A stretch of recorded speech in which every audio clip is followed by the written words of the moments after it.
Hey everyone, and welcome to another episode of From the Root to the Fruit. I am your host, Jay Smith. I wanted to take an opportunity, first of all, to thank everyone who supported uh, the complete rollout of season one. I genuinely appreciate it. The feedback was tremendous.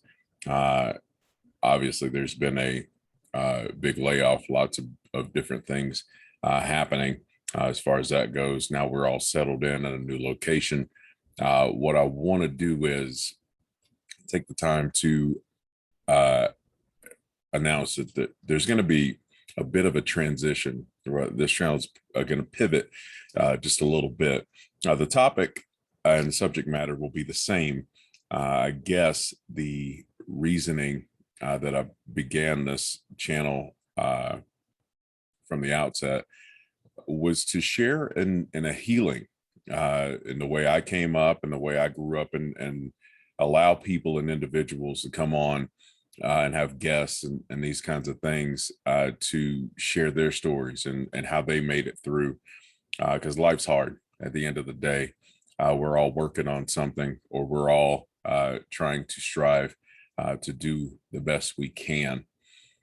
Today's episode, oddly enough, is going to be um, more of a perspective from myself to my wife and my kids. Um, to be quite candid, uh, over the last couple of months with COVID and everything, I've been very reflective about my own mortality. I don't have any cancers or anything of that nature. I'm just very cognizant of the fact that we're not here for long. So that's what basically today's episode is going to entail. It's going to be directly reflective of how I feel, or what I would want. Being that my parents passed away when I was young. My grandparents who raised me effectively. My grandfather passed away when I was 14, and my grandmother just passed away a couple of years ago, as of a couple of days ago. So, what I wanted from them, uh, obviously, tremendous love and memories and things of that nature. But one of the main things that I look back now and I wish I had to refer to was something like this, where the stories that they had, the memories that they had, that they may not have shared with me, or I may not have access to, and now those memories are just gone. Um, I never wanted that or want that for my kids. We don't know when the last time is going to be the last time. Unfortunately, that is the bitter sweet fruit of life. That every moment has to be savored. Every moment has to be uh, appreciated, because you don't know. Quite honestly, we imagine, but we don't really know when the last one is going to be, in fact, the last one. So that's what this episode is going to be. It's going to be a summation and a conversation with my kids in the event that I'm not here to have it. Uh, so if you would so bear with me, maybe you get something out of it. Honestly, maybe you don't. But in the end, I felt this was heavy on my soul, and I really felt like this was the path that I felt most comfortable with moving forward with this channel. So thank you very much. First of all, I'll say I'll be cliche to my wife, to Kyler, to Mackenzie, and to Logan. It has been the single greatest blessing of my entire life. To be married to you, Dawn, um, and all the memories that we have, and to be your dad to you guys. Um, it hasn't always been easy. I truly don't believe anything worthwhile is. It shouldn't be. Otherwise, your dad would have been someone else, if that makes sense. Um, it's hard. It it's it's the hardest thing I've ever tried to do, um, really, really well. If there was a hall of fame for dads or husbands, I most definitely have strived every day to be a first ballot Hall of Famer. Um, at times, I know I'm a lot. The Mackenzie, you say it best. Uh, the constant lectures or life lessons, they're important. I know, I get it. I've I've been a kid, and I don't have a revisionist memory. Uh, I was a lot then, but I think it's important at every phase and every level that I give you the best course of action. Now, that doesn't mean, and Kyler, you have been instrumental in that education for me. It doesn't mean my way is the best way. What I've tried to do is give you a blueprint to build your own.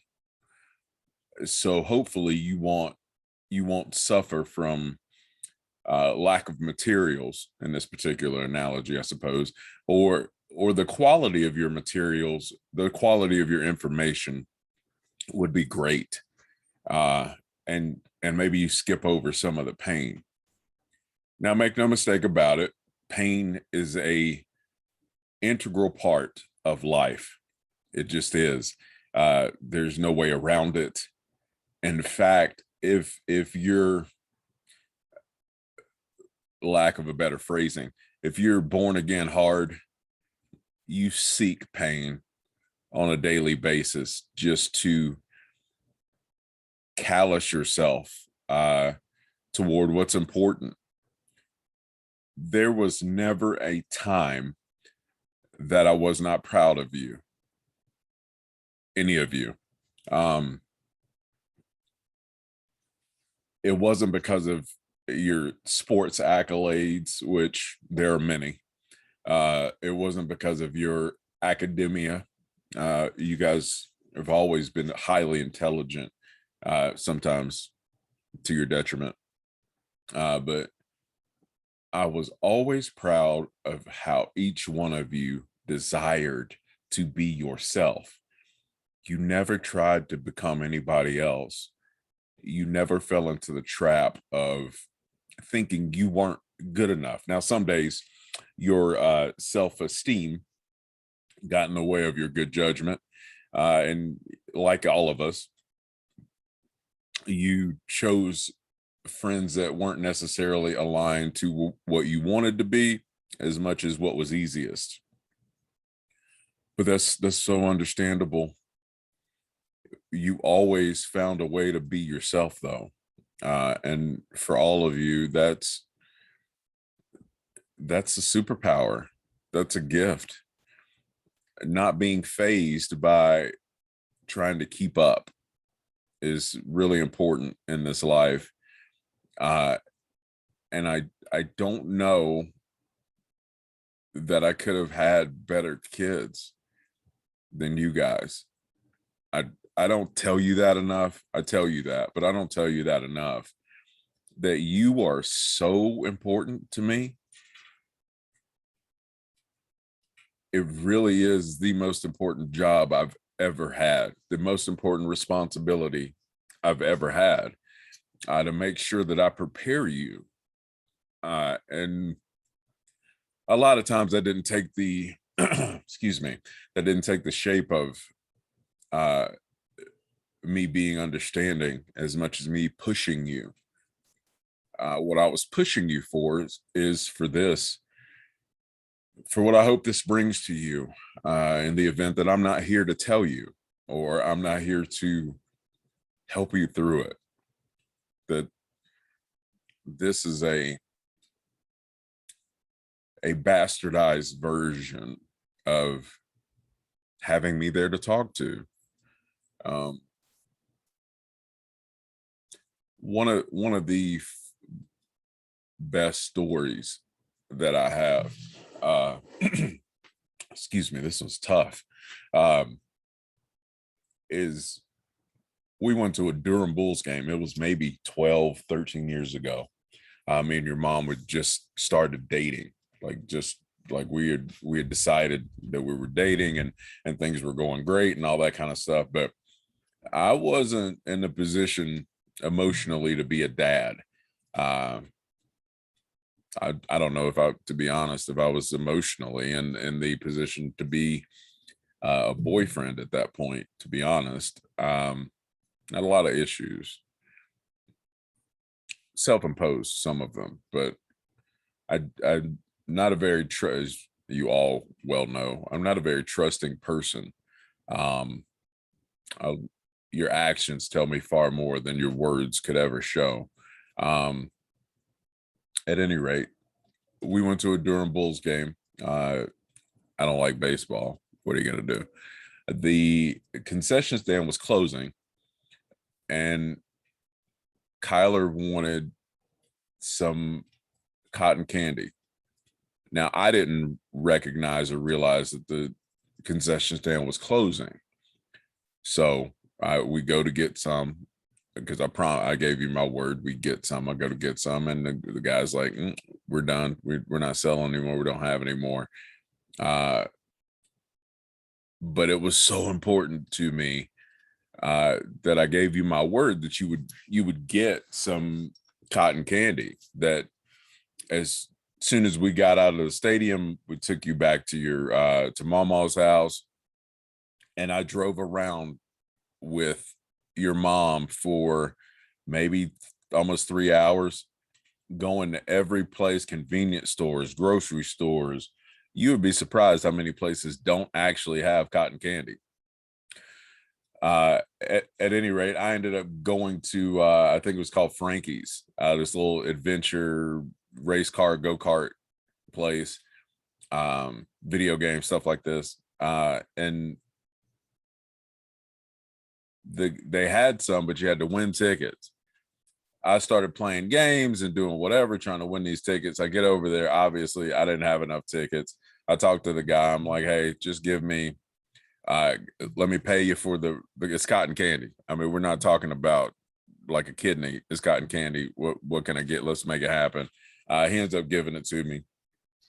And it made me feel so relieved that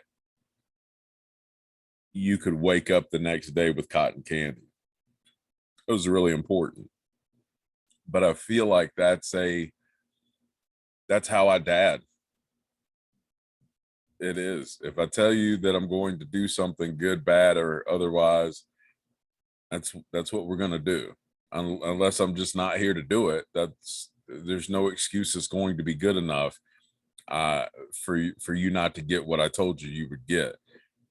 I need you guys to know that I absolutely love you.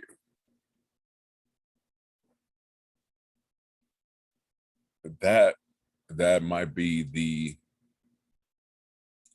the most persistent message that I'm going to cover today. Is genuinely, I absolutely love you. Not for what you do, not for how you are, but just that you are enough. Um, some days I'm sure it doesn't feel like that, whether it's me harping on your effort level, whatever you do. I am a proponent, an advocate for high level of effort, no matter what it is that you come in contact with or what that looks like. It is supremely important um, that you have that within you. Uh, it's invaluable, I feel, and you'll get there. All of you will. You'll get there, and it's going to take time, and you're going to fall, and you're going to screw it up. My hope is that even when you do, you'll get back up and you'll keep fighting. Uh, I didn't get it exactly right. Anybody that says I did is a liar, and they obviously didn't know me. Um, I was, I did it all. I did a lot. I tried things. But I tried to stay true to who I said I was, to who I felt like I was. I'm not the best person that ever walked the face of the earth, but I'm absolutely not the shittiest. Uh, that's always been important to strive to be a good person. Now, some days people try to make that very difficult, but overall, I am genuinely proud of the man that I became, that I'm becoming. Um, my One of my favorite memories with Mackenzie was actually a pretty traumatic experience. Um, I got a phone call saying that she had an accident and her chin was split right there at the bottom. I'm racing to the school, Arrowhead. Shout out to Arrowhead. Miss you guys. You did a tremendous job. Our family owes you a tremendous debt. Just in general, absolutely. But I get there, there's no pain. Boys are different. They're just different. I got two boys. They're When the boys fall down, I'm less likely to spring into action. It's just how it is. But a daughter, I I drove, like, if you watch like the Fast and the Furious and you're like, wow, that's ridiculous. That could never happen. Yeah, well, I know a guy. I broke at least seven traffic laws and ran three stoplights to get to Woodinville Pediatrics. They were great, by the way. Thank you to them. But you needed stitches, and you wouldn't get the stitches without me being back there with you and holding your hand. That meant so much to me. Like, I couldn't even really explain it to you. Because up until then, I was dadding, but I wasn't like high level dadding. I didn't know, right? Like, it's a difficult situation when you're the addition. For Logan's experience is grossly different because I'm his dad. It's how it is. Whatever. I had to earn the right to be your dad, so it hit different. I love you guys the same, like the absolute same. I would stand in front of God and everybody for you the same. But having to earn being called dad, having to prove myself to you that I won't ever let you down, it just hits different. It just does. I don't even, I can't quantify it to make it make sense, but it just does. It's not the same. Um, but yeah, that when I've still got a picture of it. You wanted to hold my hand and you would not let them stick you with the local anesthetic or the needle without me standing back there. And you've been daddy's girl ever since. Like, there's nothing. You already know. There's nothing. We talk about everything, even stuff I absolutely do not have any interest in talking to. Uh, I found it is more important to be present than it is to be comfortable. So whether it's me going to buy tampons at the grocery store, even when they want to do the price check and embarrass me a little bit, that stuff doesn't bother me at all. I honestly I'm not big on what people think about me. That's not my business. What is my business is to be everything I can be to the people that matter to me the most, which is you guys. Logan. Logan Alexander. You are named after my favorite Marvel character, the Wolverine. Your middle name comes from your Uncle Greggy, because I gave him my word, I'd say 6-7 years before you even existed,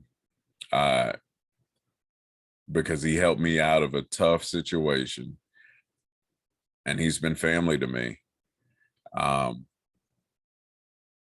That I would name my firstborn, and it obviously was going to be a boy. I can't know that then, but I spoke it into existence, I suppose. I would name him after him in some form or fashion. So that's where your name comes from.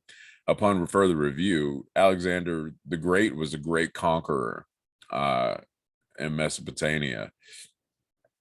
But I don't know that that's who you're going to be. I hope I'm still around, God willing, to watch you grow up as I've watched Mackenzie and Kyler grow and find themselves and figure out kind of what paths they're going to take. But my favorite memory for you is watching you be born and holding you for the first time. I can't really put that into words. I can't put into words. You and me spent almost all of the first 6 years of your life together. It's crazy. You wouldn't sleep when your mom's exhausted, I'm exhausted. You wouldn't sleep or latch to feed, and your mom needed to get some sleep. So you and me walked around the entire hospital at Evergreen. We just walked. You didn't whine, you didn't cry. I just pushed you in the little thing and we just walked. That was really awesome. That was really awesome. Yeah, even thinking about that one gives me chills. It's great. Again, guys, I genuinely just wanted, as a parent, to be the best that I could be for you. It didn't always work itself out that way. Not every single day. Let's not get crazy. Some days I screwed it up a bunch, but I tried to make it right. I was never afraid to say I'm sorry to you and try to do. I feel like apologies, apologies and love are verbs. They now require action. You can't. I feel you cannot, with a clean and good conscience, say that you're sorry for something and then nothing else happens. So if the behavior or a group of behaviors do not change after that, then in fact you aren't sorry. You're not proud of the fact that you got caught or whatever took place. How your mother and I met each other, you guys know this story, but I guess what you don't know is how much I absolutely love your mom. more than any other person that's ever walked this earth. Your mom was always number one to me. Like, there's nobody that comes in front of her ever. Um, I don't know if I'm going to be here. I certainly hope so. For you guys, when you get married and maybe you have questions or your first big heartbreak or whatever the case may be. But for me, greatness leaves clues. So I hope what your mom and I have demonstrated for you on a daily basis, even though you guys say ew and get a and all that jazz, is what it looks like when two people absolutely love each other. Not for who we can be, but for who we are. Neither one of us are perfect in any way, shape, and or form, but we fit perfectly together. There's nothing I would not do for your mother, and not like nothing. I'm not gonna put like how that nothing and further that, but there's nothing. There's nothing she could come and ask me to do or need or whatever that I wouldn't tend to immediately. Um, it has to. I feel like marriage has to matter that much. That's how my grandparents did it. My grandfather did it, and I use him as an example because that's the memory that I have the most.